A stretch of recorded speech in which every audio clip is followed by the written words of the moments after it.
Welcome back, travelers, to episode 2 of Spotlight on New York City. I'm Anna Coonan for MVP NY, publishers of the most information-packed city magazines and books ever. In and Where New York magazines, Where Guestbook New York, Quick Guide New York itineraries, and In New York Maps. Today we'll be spotlighting 3 more exciting New York City destinations.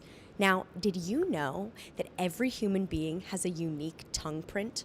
Or that the speed of a sneeze can exceed 100 miles per hour? Well, at Bodies, the exhibition, there's so much more about the human body you can learn. This fascinating exhibit opened in 2005 and attracts thousands of visitors every single day.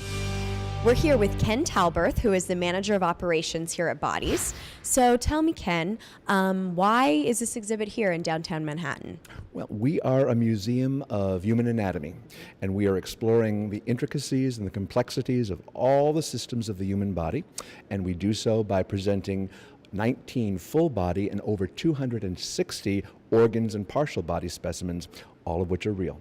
And tell me a little bit about the preservation of the bodies. It is called polymer preservation.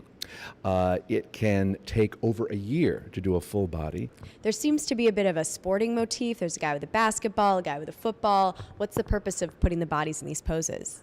The people who have put this exhibition together had two guiding principles as to when they chose how to pose and what to show.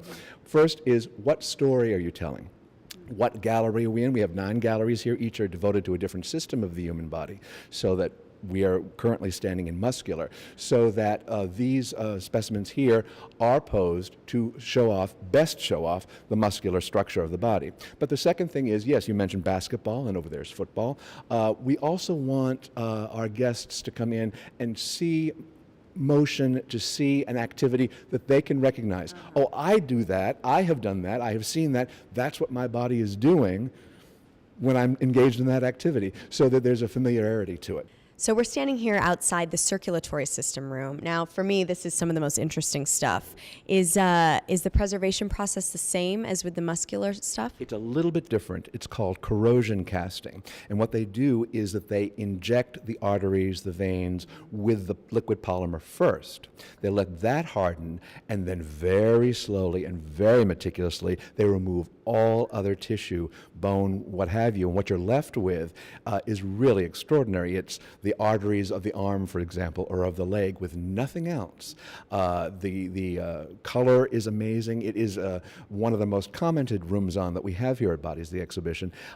Very artistic in presentation, but that was not the point. The point was not to create an art exhibit. The point was to show, in this case, the circulatory systems of the body. But we are all works of art, I mean, you take everything else away, we're all the same underneath. That's one of the themes of this exhibition, to explore what lies beneath, and we are indeed works of art. So we've made it to the end of the exhibition here. This big thing in the middle, can you tell me a little about this body in sections? It is actually sort of a tangible representation of what an MRI would do. It's one of our largest specimens, and fascinating, and as you say, there's just everything is sectioned off, and you can see, again, all the various systems, because now we're looking at the full body here in very thin slices. It's really, really quite dramatic. Well, thank you so much, Ken. This has been really interesting and informative. It has been my pleasure to have you here, and I hope all your listeners come and give us a visit. Definitely. Thanks.